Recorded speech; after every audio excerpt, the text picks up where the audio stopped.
Okay, welcome everyone to the last learning burst of May for the final installment of Gardening with Amanda. Thank you all for being here, and I'll just pass it over to you. Take it away. Excellent. Thank you guys all for sticking with me on this. So today we are finally talking about the plants, which are, I know they can be sometimes be the most intimidating part, but actually they're the easiest ones because remember, plants want to live. So our job is to just give them the place to live, very much like children. And I've got this picture here. This is the community garden that I've been showing you guys pictures of from when I was at Juniper level back in 2020 and 21. This was one harvest of 3 in 1 week. We had a whole bucket of basil, all these tomatoes, a couple of different squash and gourds, and a pumpkin and tomatoes. Gardens can be very bountiful. So we've talked about, in the first 2 classes, we talked about programming and kind of thinking about how are you going to use this garden, making sure that you're not taking on something that you really don't need, but also making sure you understand what goes into making a garden. And then thinking about sources of funding and different resources for supporting you in your programming needs. And so right now, we're going to talk about how to grow vegetables. For those of y'all who are near Lee County, I offer kind of year-round vegetable training. I'll do it I offer one every 3 months at the Lee County Library. And I will just do that for the foreseeable future. So if you ever want to come to those, they are in the evenings at 5:30. But alas, shout out to all the wonderful people who helped me put these presentations together. A lot of the photos are mine, but also a lot of the content and the photos are from folks across the state. So NC State Extension is really awesome, and folks are very generous with their time. So we really want you guys to be successful in your gardening efforts. You know, a garden is work, and a garden takes time and intentionality, but we really want you guys to be successful in what you're doing and making sure that you kind of know what you need. So remember last week we talked about all the different things, or plants are the one thing we didn't talk about, but tools and fertilizer and supplies. And just to remind you guys, a gardener's job is to help plants reach their full genetic potential, just like we help our students reach their full genetic potential. And we do this by taking in and analyzing and managing the biotic and abiotic factors in a garden space. And then we have some fun doing it as well. Just remember that this is fun. So what do our plants need? What do we need to go? What do they need? And this is just review. So they need light from the sun, or if you're growing stuff inside, you can use a grow light. And some of the big box stores and Amazon have some really great cheap and easy grow lights that you can get for indoor growing. They need air, both just wind and air movement and airflow. You run into a lot of disease issues when you don't have good airflow in your garden space, whether that's inside or outside. You need water. Plants need water to grow, whether that's coming from the rain or from another source. And then they need nutrients, which a lot of times come from the soil, but sometimes you can add them with fertilizer, or if you're growing them hydroponically, you're adding those nutrients to the water that they're growing in. And then finally, not to forget our little pollinator friends, but plants do not exist without pollinators and other animals. And we would not have fruits that we like to eat if it weren't for pollinators pollinating and creating those fruits. And site considerations, I'm not going to go over this stuff again because we've talked a lot about this already, and you can go back and watch the first video. But just to remind everybody, all of the things that I'm going to talk about today that go into growing the fruits and vegetables that you want to grow are all after you have done your site analysis and have taken all of these things into consideration. So otherwise, you can go to the garden center and buy all the crazy stuff you want to, but sometimes you might be creating more problems for yourself than are worth it. But here we go. Because there are lots of pretty things at the garden center in the spring and the summertime, it's really hard to walk through and not think, oh, I want to grow that, and I want to grow that, I want to grow that, and think that I've got this bed and I can fit all these plants in this bed, and it'll be great. And you have to remember, just like kids grow, so do plants. It would be like buying a bunch of pants for a bunch of 2-year-olds, and that's all they're wearing for their next 20 years. It just wouldn't work. It's the same thing for plants.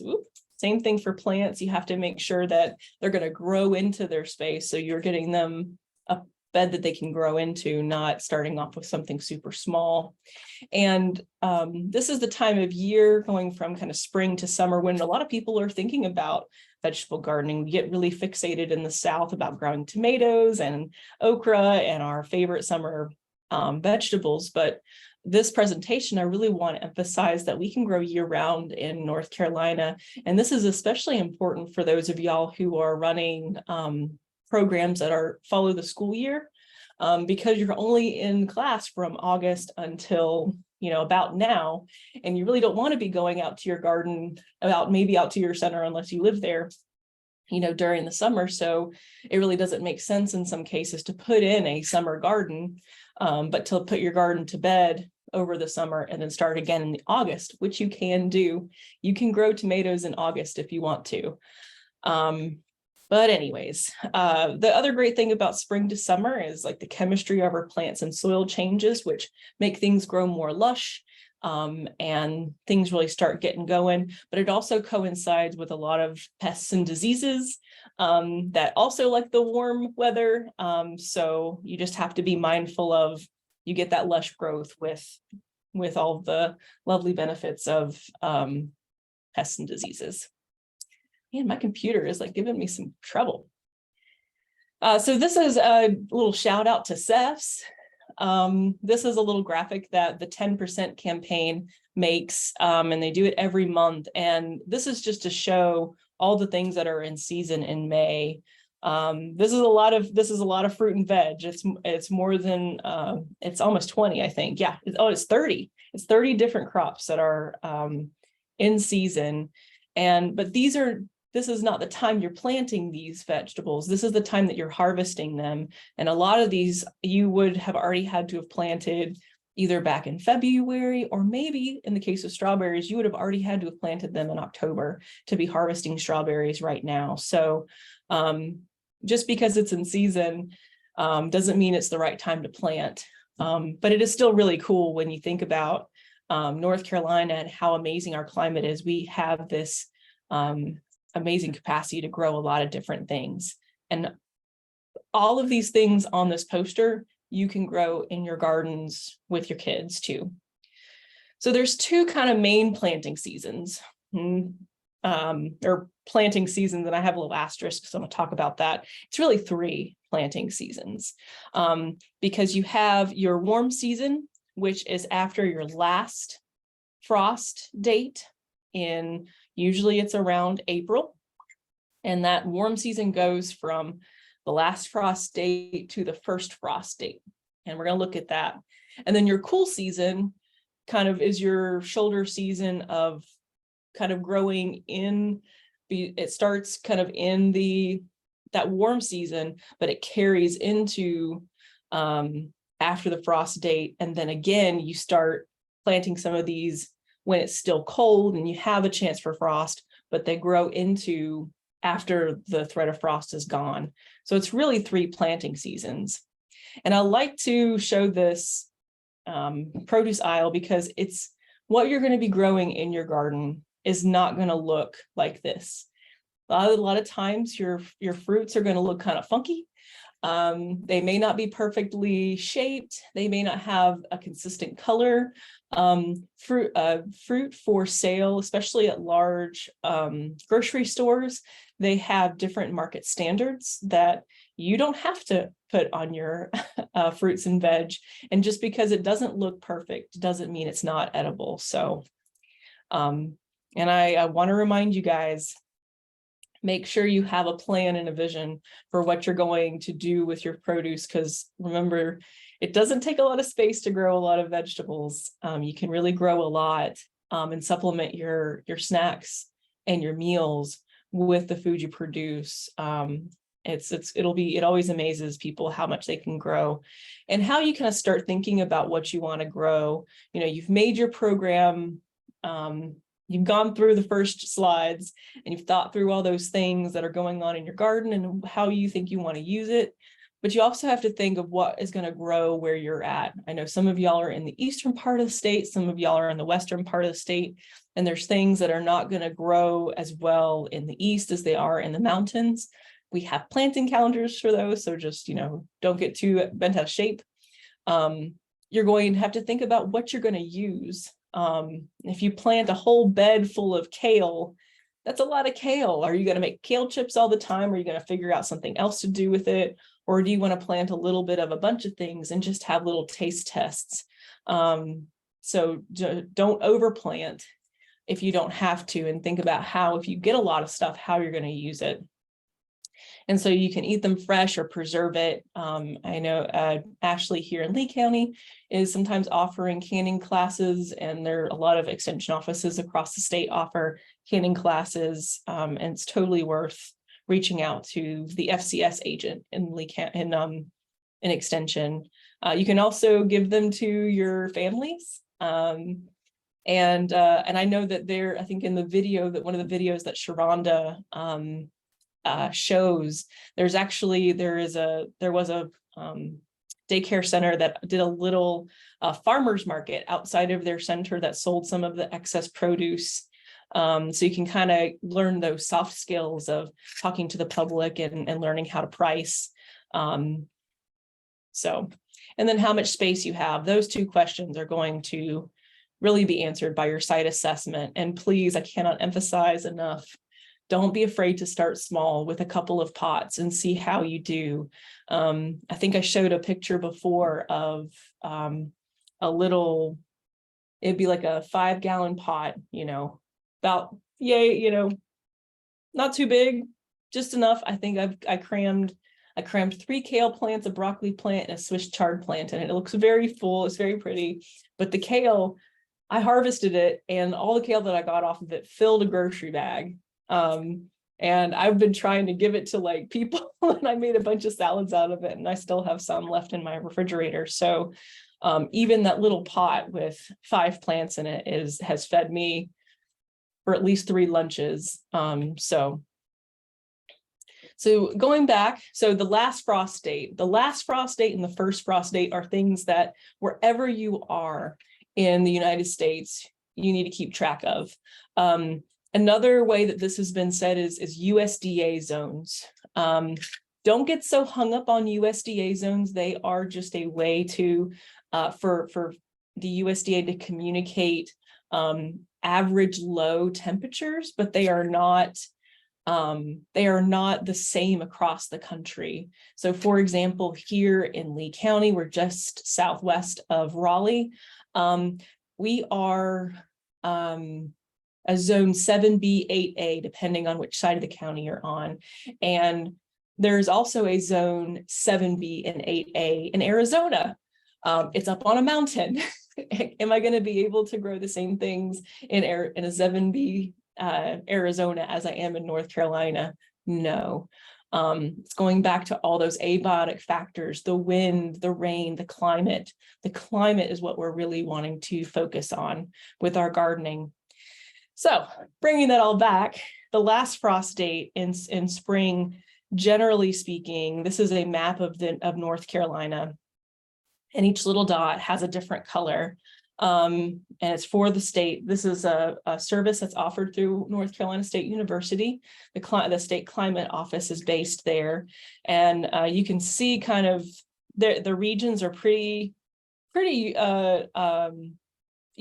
defined. You've got your eastern part of the state, your Piedmont, and your mountains.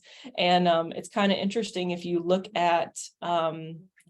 around Charlotte, which is where I'm from in the southwest part of the state, they have the last frost date in March 26th to April 1st, which is even sooner than we have it here in the eastern part of the state in Lee County. So a lot of these are taking into account some of those heat island effects. If you're in an urban area, you're probably going to be almost a week or two earlier than some of the rural places in your county. So just consider how close you are to urban areas. And then the first frost in the fall. So if you're out on the barrier islands in Dare County, they have a very short time when they're they can be under a frost advisory. So, versus in the mountains when they have a very short period when it's going to be warm enough for them to grow some of these vegetables. And that's why it's really important to read your packets to make sure you look at like the days. Tomatoes are like the biggest one. People go like, Cherokee purple, 78 days, or I think it's 90 something days.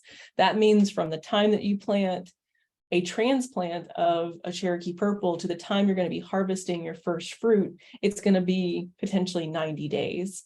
So just think about that. So remember I was talking about there's about 3 planting seasons in North Carolina. So there's a planting window from about the early April to about mid to late July. And these are going to be your summer crops that you're going to be your tomatoes, your okra, and things like that. But if you notice and you look down at the calendar, it says July, and you can start, I got my harvest windows wrong. You got a February to April window for planting, and you're going to be harvesting that stuff from April until mid-July. But then you can start planting in mid-April all the way to August to harvest from July all the way until potentially January for some of those crops. And then you can do another planting in September for plants that you're going to be harvesting all the way into next year. And that's going to be things like your broccoli and your cabbage and your kale. And we make that very easy for you. So cool season crops, here's a couple of examples of those. Carrots, definitely, they don't like it hot. Lettuce, doesn't like it hot. Potatoes, even though they are killed by frost, you actually plant them very early in the year and don't harvest them until very much later. And then broccoli, cabbage, and kale are all related, and they definitely prefer it in the cooler side of things, or they start getting a little bitter. Whereas your warm season crops are your okra, tomatoes, and peppers. So you can take a picture of this slide. I got this off of the planting calendar for Eastern North Carolina at NC State. There is this is for Central, I'm sorry. There's one for the eastern part of the state, central part of the state, and the mountain part of the state. This is for Central. And these are things that you could plant right now or in the next 2 weeks. Whereas this is stuff you can plant in the ground. If you have raised beds, this is what you can plant, because we're going to talk about there are some plants that are good for raised beds, and then there are some plants that are not good for raised beds. I've got a few notes here. So cantaloupe, watermelon, pumpkins, winter squash, those are all sprawling, trailing things that are fun because if you plant them in your raised beds, they kind of flow over.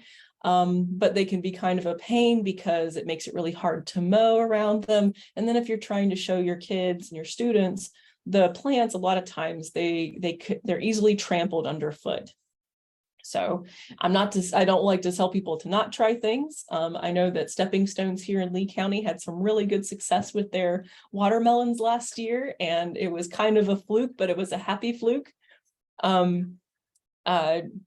Cucumbers and tomatoes can be very tall. So if you're growing in a tall raised bed, you definitely want to make sure that you're selecting varieties that are shorter or can be trained on a short trellis system. Okra and sunflowers aren't necessarily bad, but they are very tall. And especially if you are in a windy place, they are very likely to fall over. So there, again, you can select for some varieties that are shorter, just so they don't blow over. And then I have a note here for parsnips. There are some things that have deep tap roots that they're just not good for planting in shallow beds. They are better in very deep beds or deep pots. So planting calendars, I think this is one of the best things that NC State horticulture puts together. So this is a screenshot of the Central North Carolina planting calendar. If you go here, you can also find one for the mountains and one for Eastern North Carolina. Here in Lee County, we're mostly central. For those of y'all who are on the edges of things, if you're closer, if it's a cool Piedmont, I'd go with more of the mountains. And if it's a warm central, I would go with more of the Eastern North Carolina, because again, you're thinking about that climate that you're dealing with, but there's a calendar for each of those regions that can tell you when you should plant things and when you should start things from seed. It's really cool. The reason I put this together is seed packets are great and you should read them, but you should not rely on them because they're not always telling you the regionally accurate information that you need as a gardener to make educated decisions on what you're going to do with them. A lot of times these seed companies like Johnny's and Baker Creek, they're out in the Midwest, and the writers are also growing in the Midwest. And that is not the kind of climate that we're dealing with. There are some local North Carolina and Virginia seed companies, So True Seed, Eden Seed Company, and Southern Exposure. Those are some very common seed companies, and they are sourcing their seeds from the southeastern United States. And if you're really trying to get started, they're a good place to start because a lot of their varieties are climatically adapted for our garden situation. Remember, and this is also for direct planting, not seed starting, but they do tell you, this is the code for the central one. If you hold your phone up to the screen and take a picture, you can actually pull this up on your phone right now and it'll pop it up and you can remember where it's at. And that's also the URL is right there and it'll send you straight to that page that I just had up. And when you go there, if you click view PDF, this is a screenshot of that PDF. So if you look at this, everything is in alphabetical order. So you've got all the fruits, herbs, and veggies on the far left-hand side. You've got days to harvest. It says from seed unless otherwise noted. And there you see there's a T and a TU and a C here. Those refer to the different types of the plant that you're going to sow and plant. There's a distance between planting, so that helps you if you know what the square footage of your beds are. You can decide how many plants that you can put in that square footage. And yes, you still need math in real life, everybody. This is a great activity for older folks or older students who, if they need to use a ruler, it's a great ruler and math activity, especially for folks who have after school programs.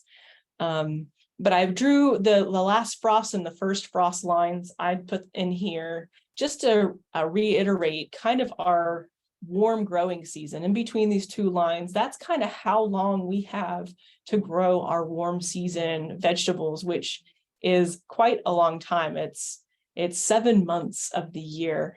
So we're very fortunate here to have such a long growing season. And so whenever you see a square that's got a T or a TU or an S, that says that is when you can plant that type of plant. So S means seed, T means transplant, C means corm, and TU means tuber. And most everything that we grow in North Carolina is going to be from a seed or a transplant, and we'll talk about what those are. But it's 3 whole pages of what you can grow at what time. So if you are, for example, coming back to class in August, there are so many things, like look at this list. Most of this list you can plant from seed or transplant when you return in August.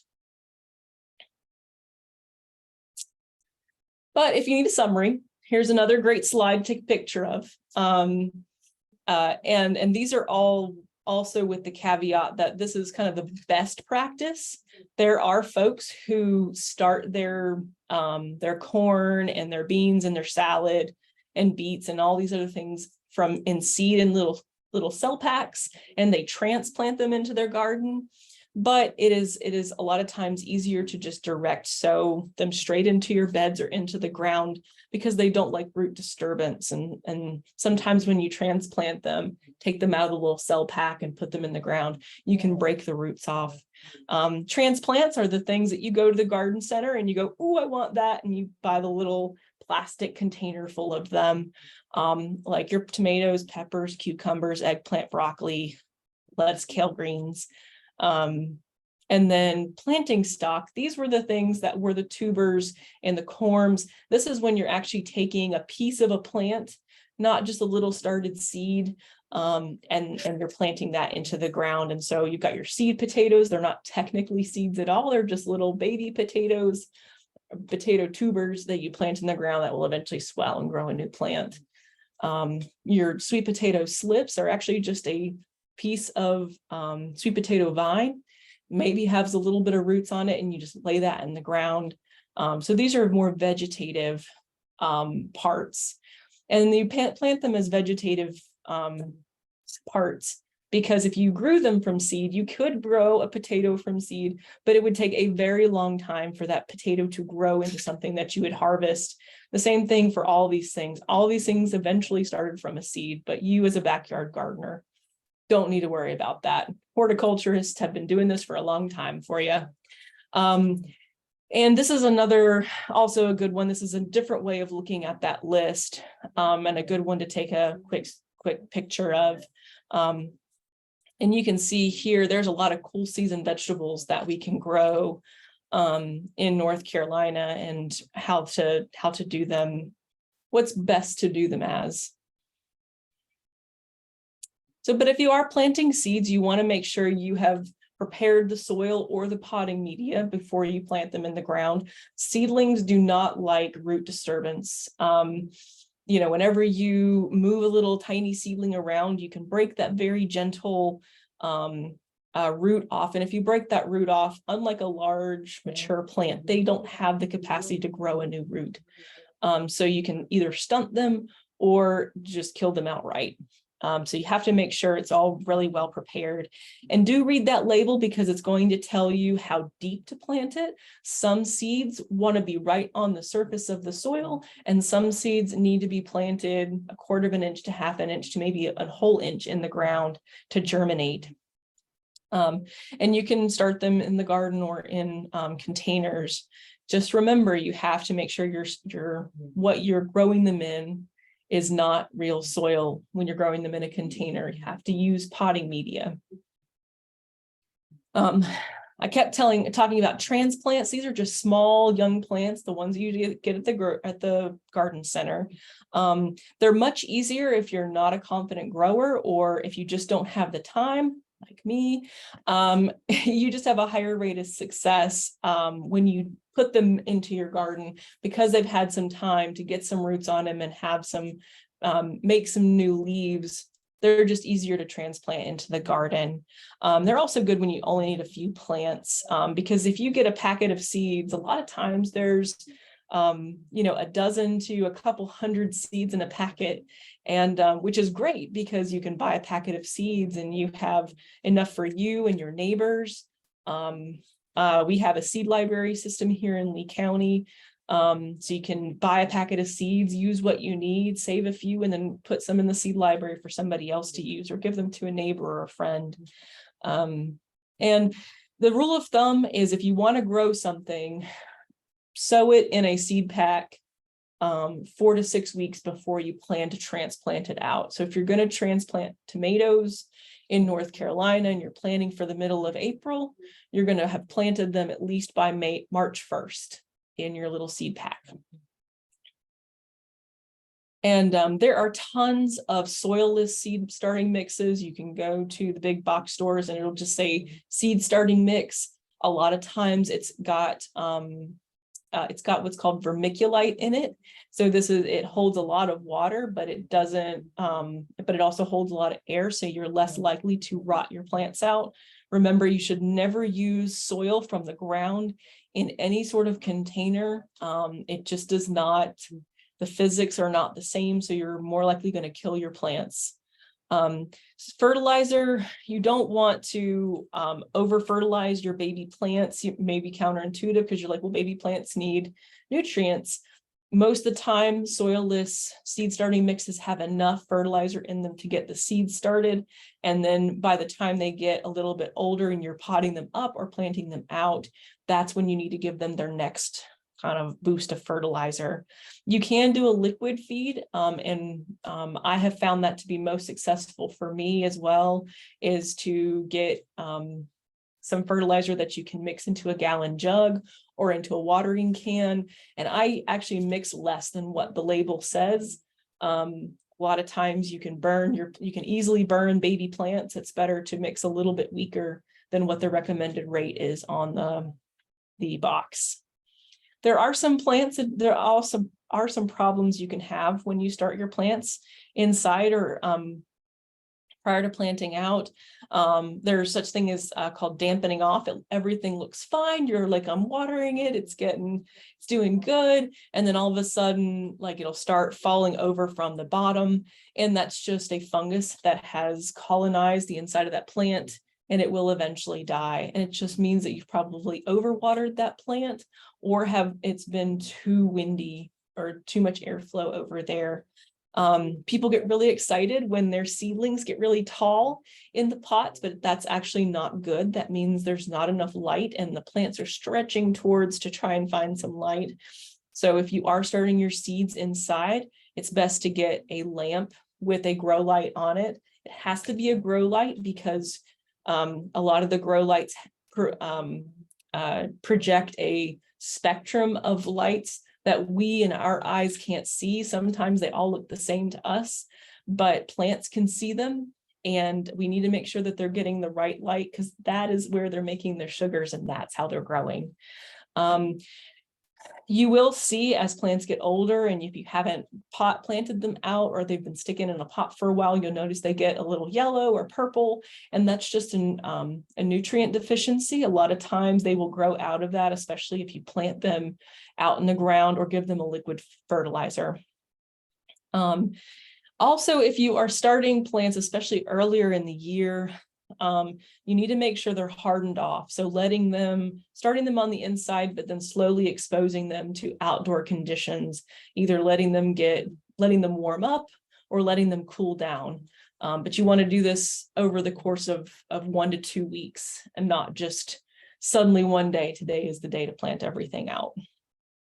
And planting transplants is super easy. You never want to transplant a plant from a pot when it's crispy and dry, because you can damage the roots again, and we're going to damage roots when we plant things out, but if the plants are dry, you're going to cause more damage. So moisten the container before you transplant. Then you carefully remove the plant from the container it is in, trying not to damage those roots too much. I will usually pull them into 2 kind of little halves, or sometimes 4 little halves, just kind of having the whole root ball, because you want to break it out of that shape that it's in, especially if it's well rooted, because the plant roots won't change directions, but you don't want to like totally like sling the plant around and break all those roots. Dig a hole the same depth as the container. Sometimes you can dig them deeper in the case of like tomatoes and okra, because they can take being buried a little deeper, and they will root from their nodes. And then you place the transplant in the soil and you cover it with soil that you pulled off. And if you've got a really windy or bright day that is different than what it's coming from, putting a little protection over it or planting at a different time of day when the conditions are not so stressful is really ideal. So we're kind of moving into a little bit of understanding how fruits and vegetables, how they're all related to each other. There are certain types of vegetables that just humans over the last several thousand years, we just like certain plant families. We like things from them. But those differences can help us be better gardeners to help pest and disease issues. So if you are growing in only a handful of beds, it's best to think about what you're going to be growing over the next 3 years. You don't want to put the same vegetables in the same bed year after year after year. What can happen is diseases and pests can build up in your tiny garden, and eventually you could run the risk of developing a plant pathogen that actually is growing in your soil or your media, and that can be very expensive to remove and replace. So if you are rotating your crops from different families, generally on a 3-year rotation is best. But planning and record keeping can help with that. Here's kind of an easier way to think about that. And this little diagram is looking at more of how heavy the feeders are and kind of what benefits come from the different groups. I'm going to run through this list very quickly, but this is just to show you guys what different vegetables are related to each other. And also, as you think about what kind of crop rotation you want to do, these can help you pick which ones are not going to work. So the onion family, the carrot family, the amaranth family, which is our spinach, Swiss chard, and beets. Who would have known that beets and spinach are related to each other? The brassicas, those are your cole crops, all of our favorite greens, cauliflower, but radishes as well. I always find that kind of fun. The Brassicaceae is a very fun family. And then your squash family. So cucumbers, cantaloupe, watermelons are all related to each other. Your nightshade family, the Solanaceae, tomatoes, peppers, eggplants, and potatoes. Don't forget about your potatoes. Potatoes are really prone to diseases and pests, and that will carry over into your tomatoes and peppers. And then the Fabaceae, the bean family. These are great replenishers of the soil, but again, they can also build up pests and diseases. And then finally, a few more other things. So lettuce is actually in the sunflower family. For those of y'all who've ever let your lettuce go to seed, it's kind of expands and gets tall. You see those tiny little dandelion-like flowers. It's just kind of fun. And okra is in the hibiscus family, which is very fun, I think, too. So vegetable varieties, people sometimes get very hung up on these. There are different people and have their favorites. Some families only grow these one types, or you've always got that grandpa or that grandparent or uncle who's like, I only grow better boys. Who cares? They all do taste different, and they taste different depending on what soil they're growing in.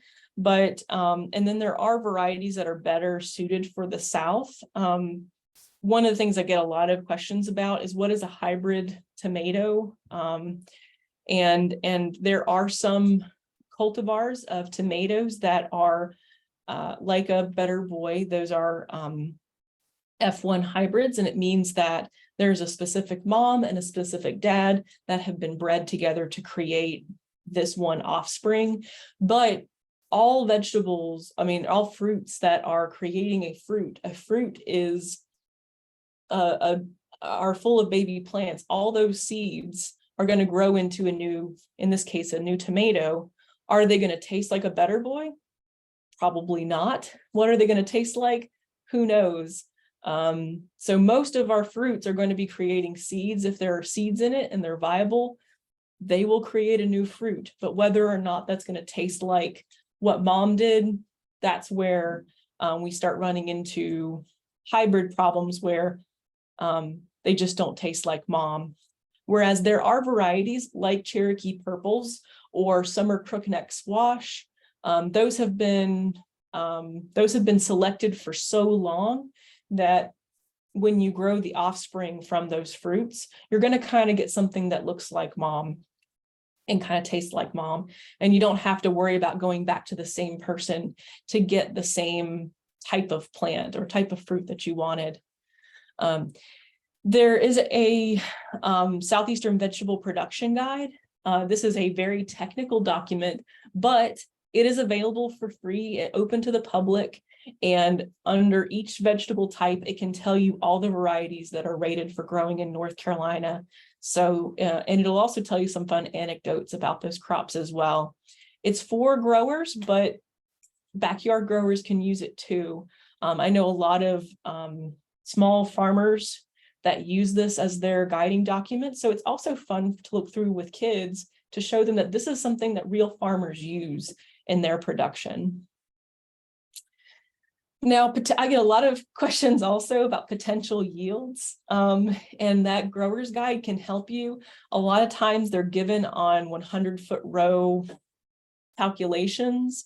Debbie Roos kind of had a much easier kind of square footage yield per square foot guide, but you can do the calculations back up and down depending on how much you've got.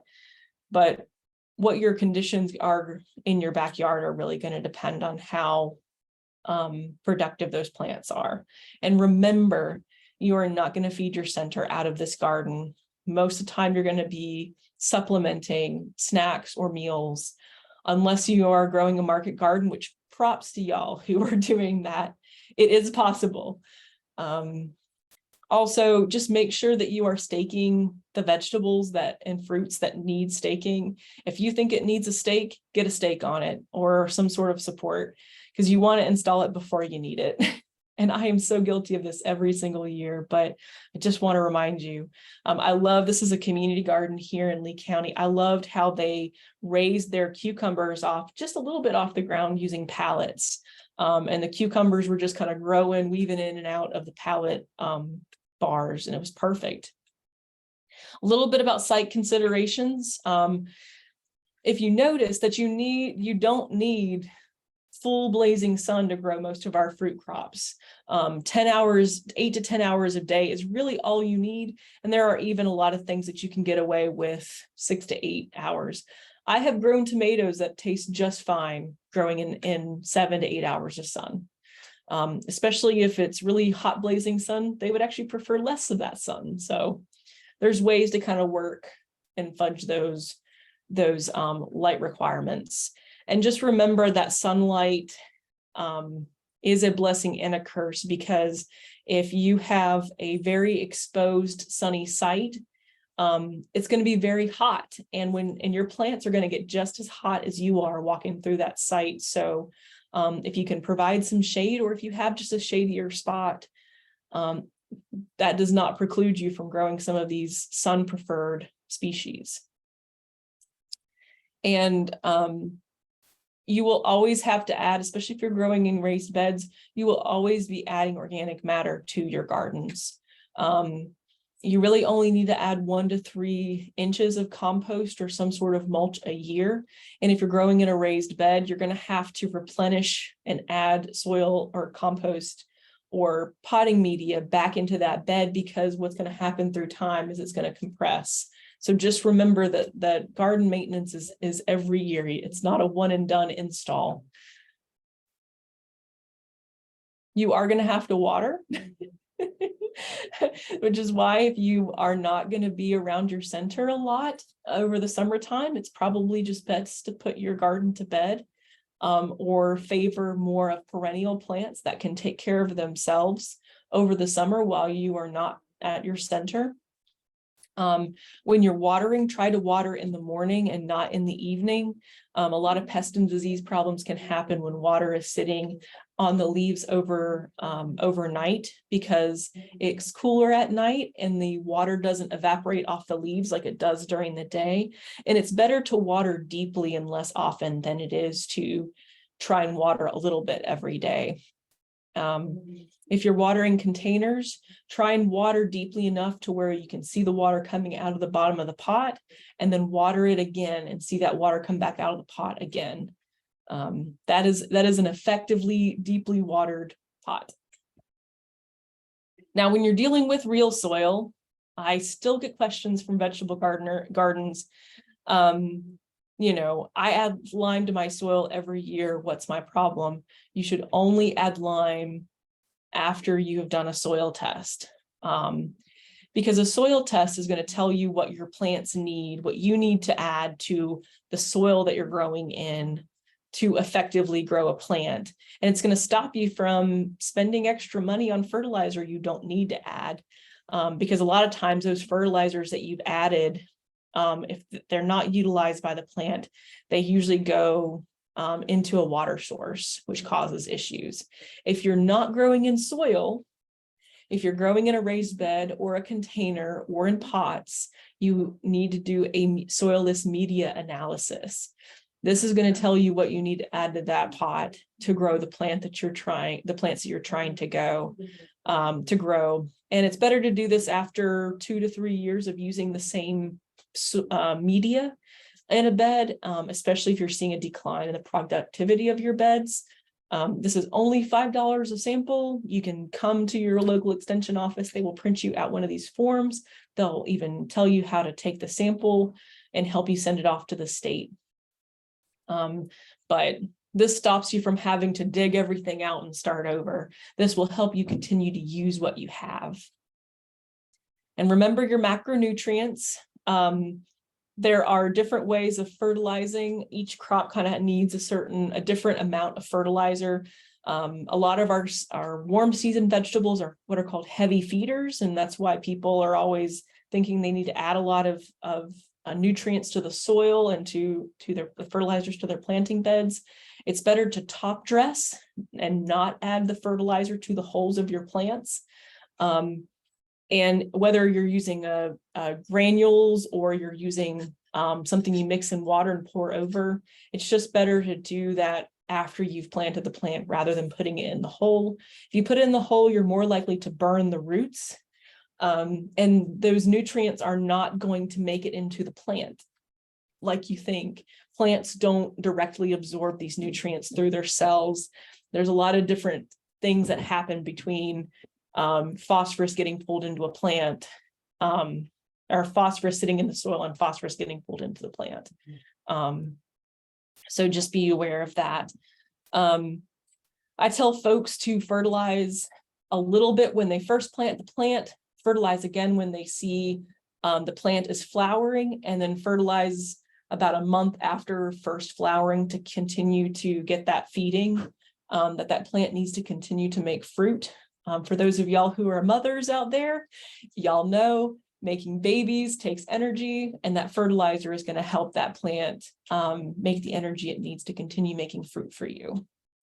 Mulch is great. This is another way to add organic matter to your soil and build soil.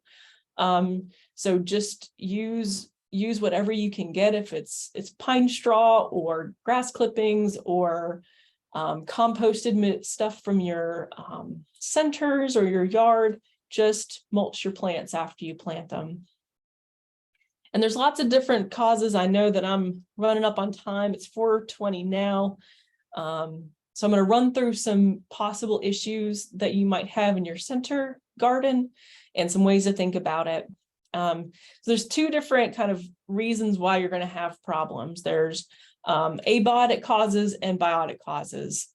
So living things that have caused you issues and all those, remember those abiotic factors I was talking about, the wind and the rain and the climate? Yeah, those things cause problems. So like a tree falling over, your okra falling over because it's really windy, those are things that an animal or plant didn't cause. Whereas this leaf miner, this is an insect that mined some parts of this leaf off, and that was caused by a living thing, a biotic thing. And a lot of people think, oh my gosh, I've got to spray my plants because I'm going to have all these things eating my plants.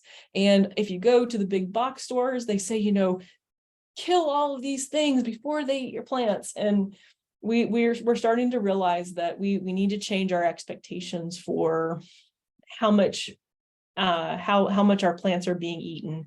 So it's not always reach for the spray, especially for those with little hands. But there are lots of smaller insects that can be damaged that aren't causing any issues to your plants. And if you have a pollinator garden, or if you want fruits and vegetables, a lot of those chemicals that are supposed to keep your plants pest free, it's really keep them pest and pollinator free, which is not good for vegetable or for fruit production. There's a concept called integrated pest and pollinator management. And so really the first thing about that is scouting and understanding why you have an issue with your plant. And then thinking, okay, this thing is causing an issue with my plant. Do I need to do anything? Is this going to really hinder the production of this plant?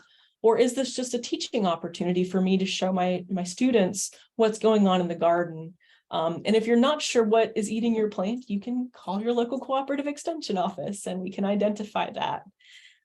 The disease triangle, it's good to be aware of because you need three things to have a disease. You have to have a pathogen present, you have to have a host plant, and you have to have the right environment for that pathogen to affect that host.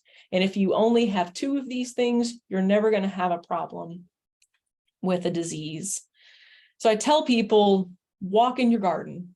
You should be walking in your garden area or past the pots that you have at least once a day. I know you guys are busy. If you're not walking past it, designate somebody, develop a rota. Okay, this is so-and-so's week, or this is so-and-so's day, and just observe what's going on. A lot of times pests and diseases can be, if you observe them and identify them, you can either destroy the pest or you can pull off a disease leaf and nip it in the bud.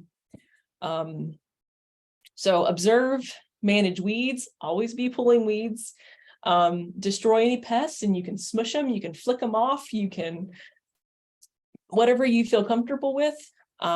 Fertilize, because a improperly fertilized plant is not going to be a plant that can withstand being eaten or being attacked by a pathogen. It's just like us. When we don't have the right nutrition, we will not be healthy, and then we're more likely to be sick. Same thing with plants.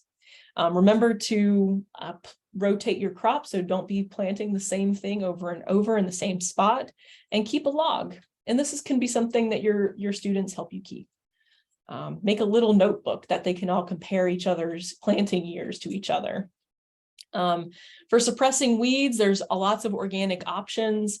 A lot of it involves you manually doing something, or conscripting your children or your students into doing it. But if you have healthy plants, a lot of times they can outcompete the weeds that you have. I love companion planting. There is no research to say that if you plant a marigold next to a tomato, you're going to have a better tomato. But when you have a diversity of crops growing together in close proximity, you're going to confuse insects. There's going to be a lot more insects around, and a lot of those things will do the hard work of eating pests and preventing diseases. Here's a few combos to plant with different things. The key here is just don't let plants be alone. Plant something else with them. I know a few of y'all are probably experiencing bolting right now, especially if you've left your plants from earlier in the year. A lot of your cool season crops like kale and broccoli, as well as lettuce, are going to look like this, and they're just going to seed. They usually do this in response to warmer weather or longer days. You can cut them off and pull them out, or you can save the seeds and grow the seeds again next year. So that's kind of fun. I let mine go to seed here in the garden, and I'm going to grow the seeds from next year. You can also smush bad bugs. If you're not sure which bugs are bad, you can take pictures and send them to your cooperative extension office or collect a sample. Some people really like getting real bugs. But being familiar with the common insect pests that are going to be, you could possibly see with your crops is good, because you can be looking at, if you can find the adults, which are these kind of like things that look like bugs. A lot of times they'll be near your crops and they'll be laying eggs. You can smush them when they're eggs. I know it seems cruel, but if you smush them when they're eggs, you don't get a bunch of adults feeding on your plants, and then you don't get a whole other population of them.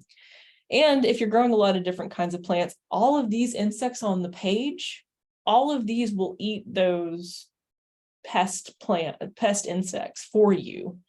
So you don't have to do as much work squishing, because these guys are going to eat them for you. I love how they did that. Aphids are a common problem. I'm seeing a lot of issues with aphids. Again, cultivating a wide diversity of plants around your garden, you can attract a lot of predators that will eat these. Also, you can just rinse the plants off with water or use insecticidal soap. I do recommend buying a formulated insecticidal soap. I know some folks read on the internet that they can use Dawn and salt. And while yes, that may work, sometimes insecticidal soaps that are sold as a pesticide have been tested to be effective for these pests at the rate that they're going to tell you on the box.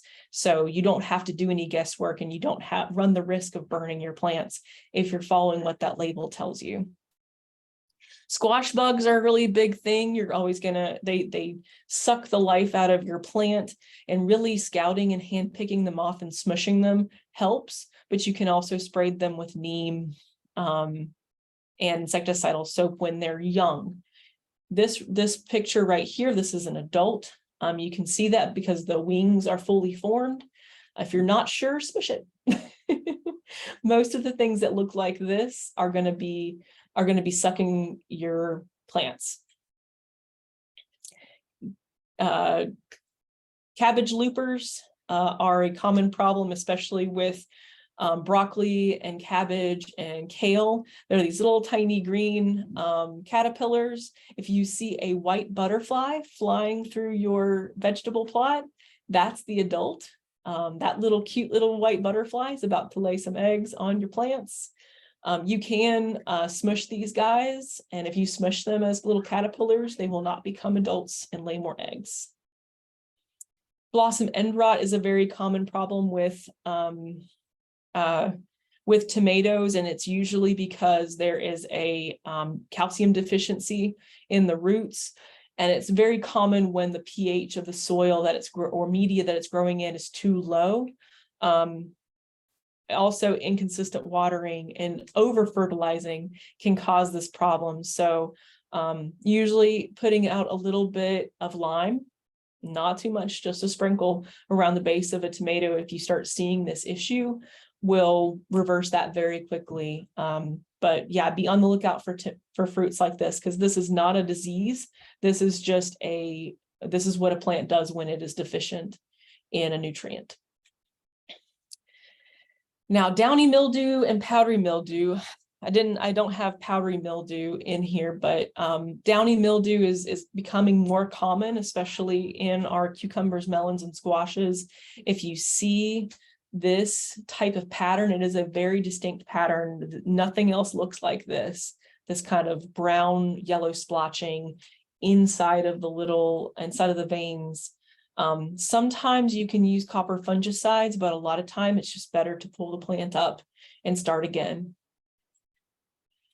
Early blight, it's going to look a lot like this, and it's best to prune off any kind of diseased leaves and throw them in the trash can. If you have a compost pile, do not put them in the compost pile. No diseased tissue should ever go in a compost pile. But you can spray with a copper fungicide if you start noticing this.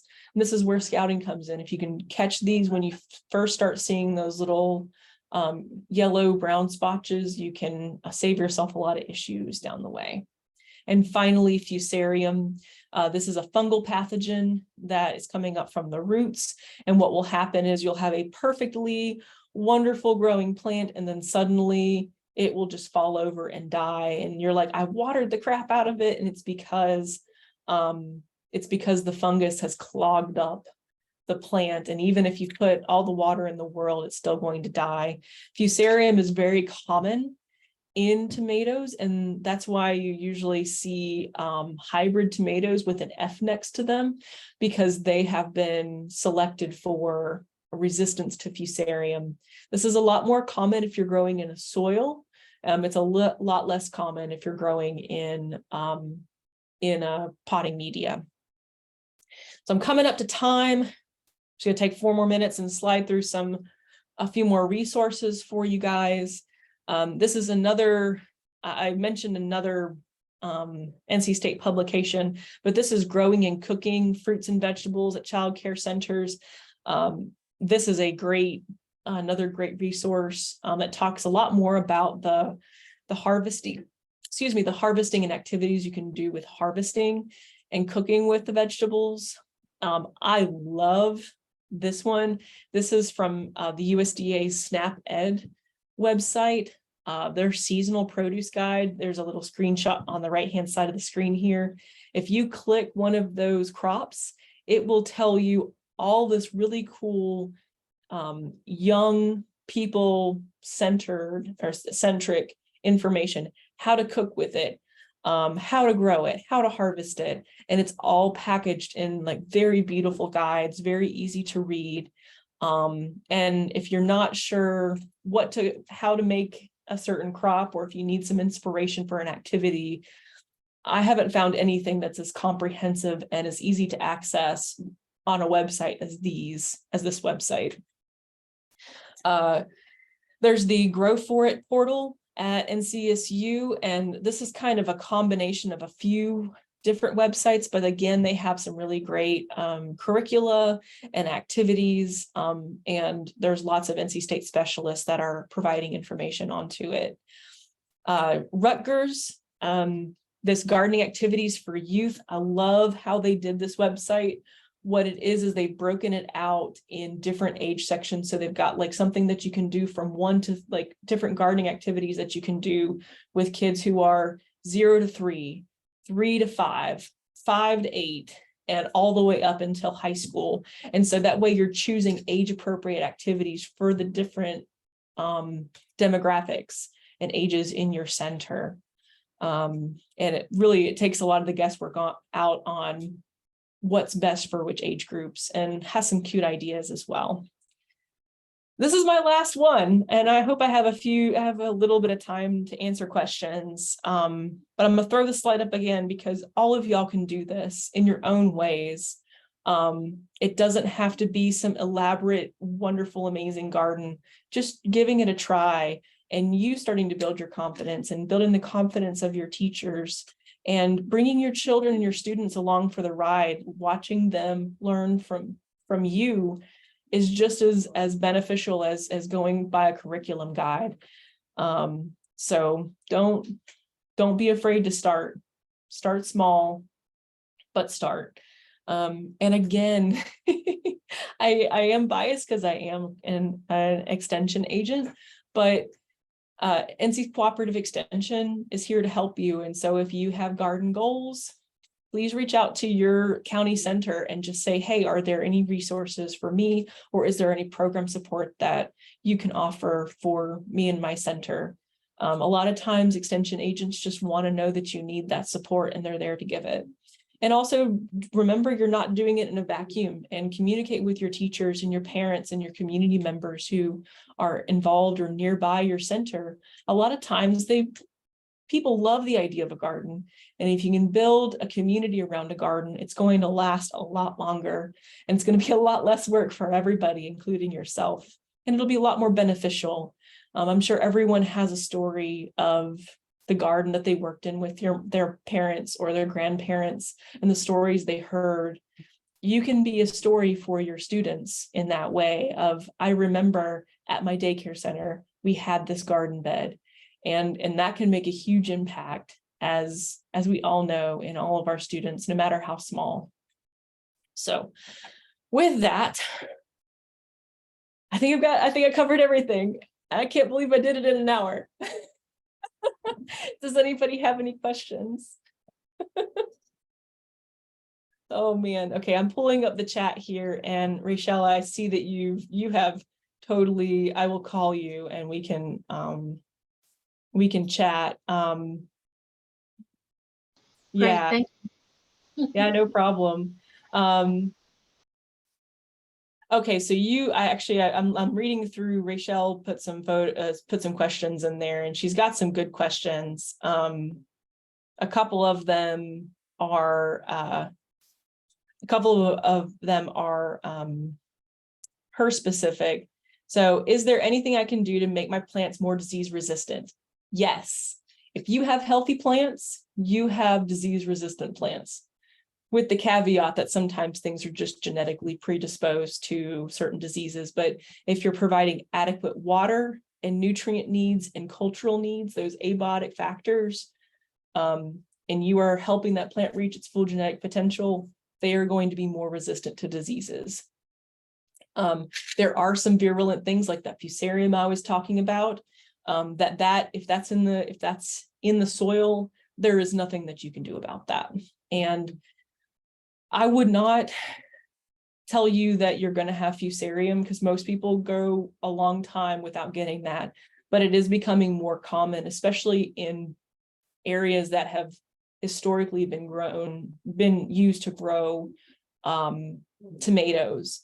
And there are a few other like pathogens that will kill a perfectly good plant, but those are few and far between, especially if you're just getting started with gardening. If you think that you might have a pathogen, if you have the potential for having a pathogen, or if you have planted a plant that has suddenly gone from being really healthy to dead, please reach out to NC State, because we have the Plant Disease and Insect Clinic here, and we can either send photos or we can send actual tissue samples and confirm whether or not some of these pathogens are in your soil or in your plant. And that's good to know, because if you know that you have, let's say, for example, fusarium, you're just not going to be able to you're not going to be able to grow tomatoes or peppers or potatoes in that bed, and you just have to grow something else. So it can dictate whether or not you can grow things. I see you said I've topped my purple kale twice now to get more produce. How many times can I do this before I need to just replace or uproot my plant? Miss Barbara over at Sanford Childcare has been growing the same kale plant for 4 years. Now, there's a certain point where like the leaves get smaller and smaller and smaller.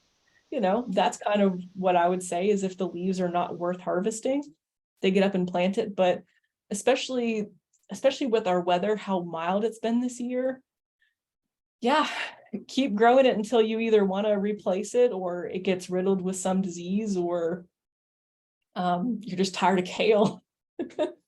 And it says, with aphids, do we have anyone that sells the ladybugs? Do not buy ladybugs. Okay.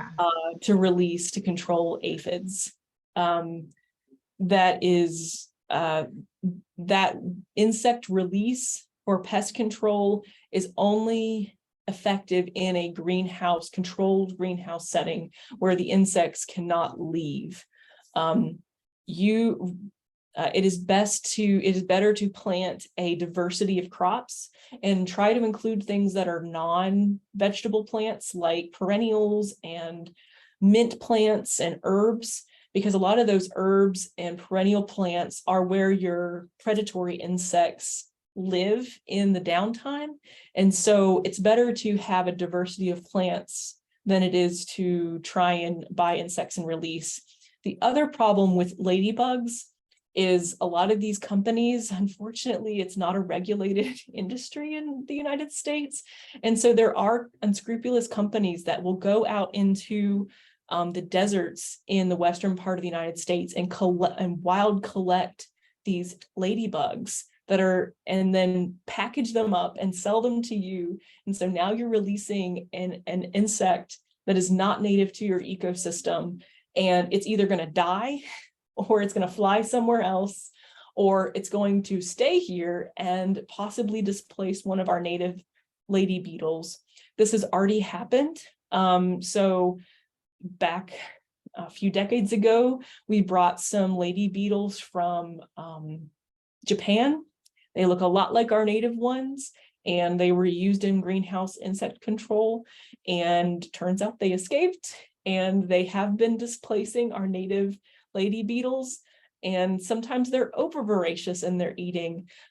So yeah, my guidance is just don't buy ladybugs for release.